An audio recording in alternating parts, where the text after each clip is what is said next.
Assalamualaikum Sobat Football United, ringan amatiran ala gue. Semoga semuanya sehat-sehat selalu sekeluarga. Ya izinkan gue mengucapkan terima kasih bagi Sobat Football United yang sudah mempercayakan Just Tip Football United untuk Just Tip barang-barangnya. Proses sudah dimulai.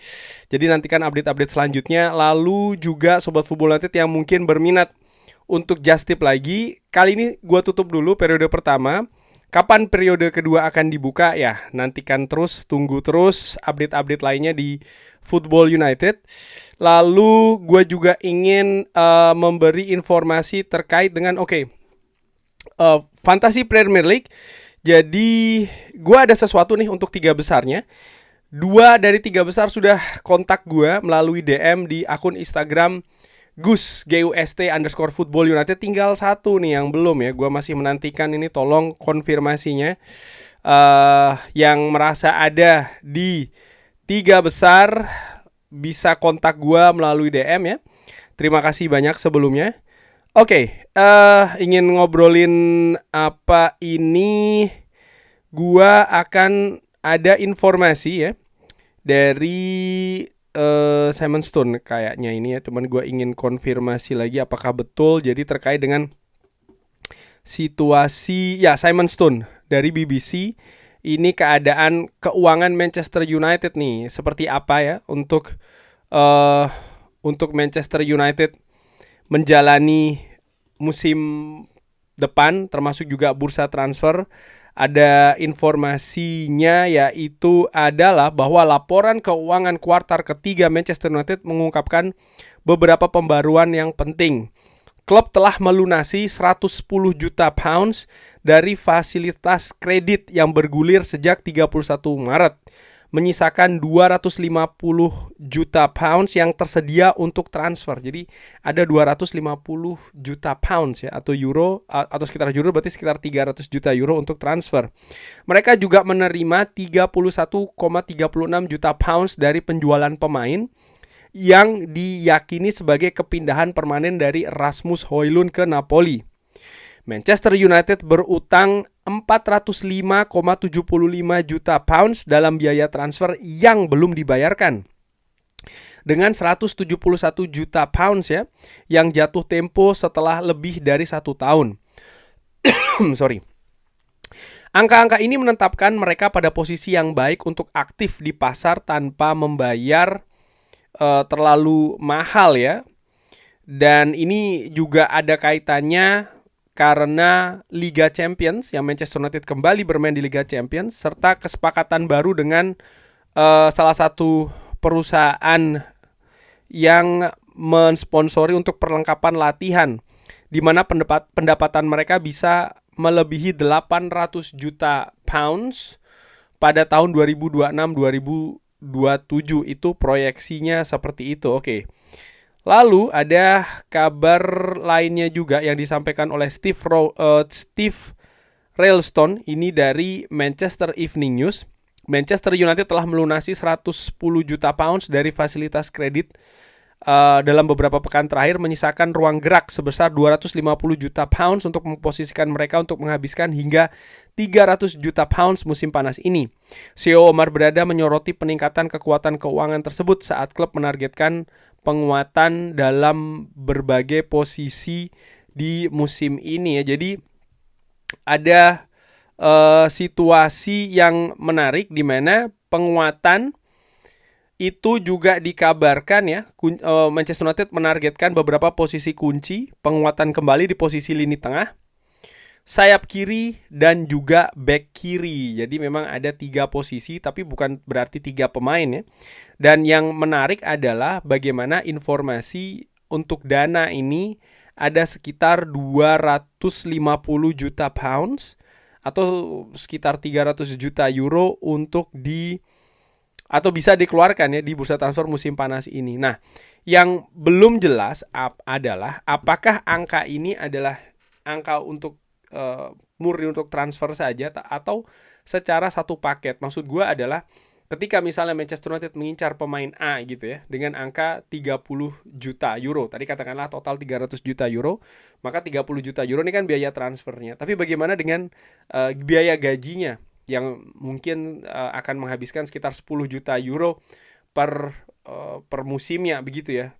Sehingga biaya total dengan kontrak misalnya 5 tahun, maka mungkin katakanlah satu musim 2 juta euro ya, maka 5 maka 10 juta euro whole package-nya, total package-nya maka akan sekitar 40 juta euro. Maka itu akan menyisakan Manchester United misalnya berarti dari 300 maka 260 sisanya untuk pemain-pemain lain. Apakah seperti itu atau memang 300 juta ini hanya murni untuk transfer, itu belum diketahui.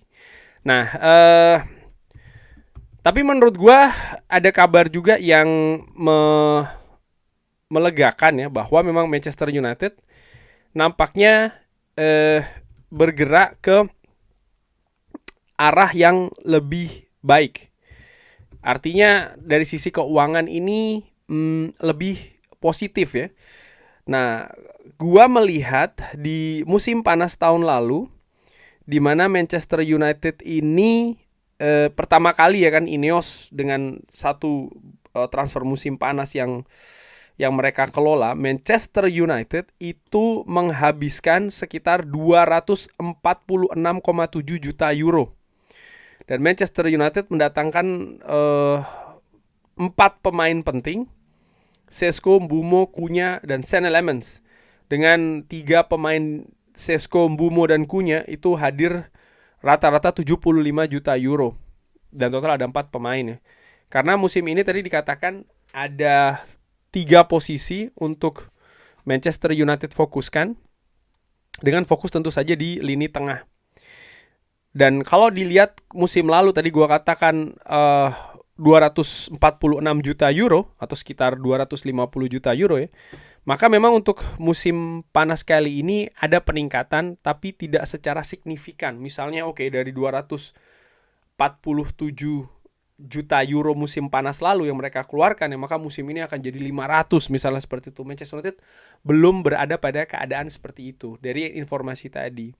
Tentu saja fasilitas kredit ini juga juga berkaitan misalnya berapa pemasukan Manchester United. Tadi dikatakan bahwa pemasukan dari Manchester United itu yang dicatatkan baru Rasmus Højlund ya, belum ada yang lain. Dan fasilitas kredit ini kan juga berapa yang mereka bayarkan kembali. Kalau gua salah tolong dikoreksi ya Sobat Football United, dari berapa yang mereka ambil sebelumnya, kurang lebih seperti itu. Intinya adalah memang Manchester United belum bisa bergerak secara terlalu leluasa, walaupun ada proyeksi income yang cukup besar sekitar 800 juta euro di akhir musim panas tahun depan ya, ketika Manchester United sudah menjalani musim depan. Tentu saja ini ada juga kaitannya dengan Champions League. Nah, kalau sandikan pertanyaannya apakah dari angka 800 itu berapa yang akan ambil untuk Manchester United, untuk Glazer, untuk Ineos, gua nggak tahu ya, informasinya tidak sedetail itu. Tapi balik lagi bahwa dari angka yang ada dan juga rencana Manchester United tidak bisa menggantungkan saja ataupun mengandalkan saja dari fasilitas kredit atau situasi keuangan saat ini. Manchester United juga sangat butuh bergerak di bursa transfer musim panas ini, artinya melepas pemain-pemain yang misalnya yang dikabarkan memang akan cabut ya dari Manchester United, seperti kayak Marcus Rashford, lalu misalnya juga Ugarte, Rasmus Højlund tadi sudah cabut, lalu Joshua Zirkzee, paling tidak dari 3 pemain ini ya, dan mungkin Altay Bayindir, atau paling tidak dari 3 pemain inilah, Ugarte, lalu juga tadi dari Joshua Zirkzee.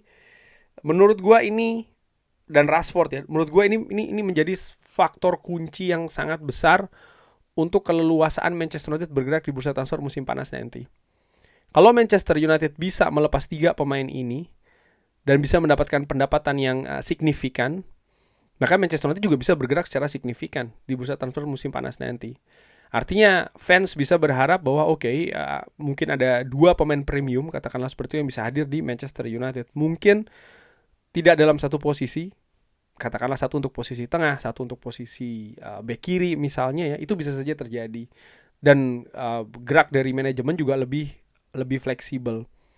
Nah saat ini Manchester United yang semakin dekat untuk mendatangkan pemain pertamanya di bursa transfer musim panas, menurut gua yang akan dilakukan selanjutnya adalah fokus untuk melepas pemain. Sepertinya akan seperti itu ya kurang lebih. Sehingga untuk mendekati pemain selanjutnya mereka bisa lebih fleksibel. Siapakah itu? Kita sudah tahu, ada banyak kabar yang terjadi di pemberitaan dan juga di media. Kurang lebih seperti itu Sobat Football United. Bagaimana menurut Sobat Football United kabar-kabar tadi? Seperti biasa, drop di kolom komen. Terima kasih sudah menyaksikan video ini. Jangan lupa like, share, dan juga subscribe. Wassalamualaikum warahmatullahi wabarakatuh. Thank you.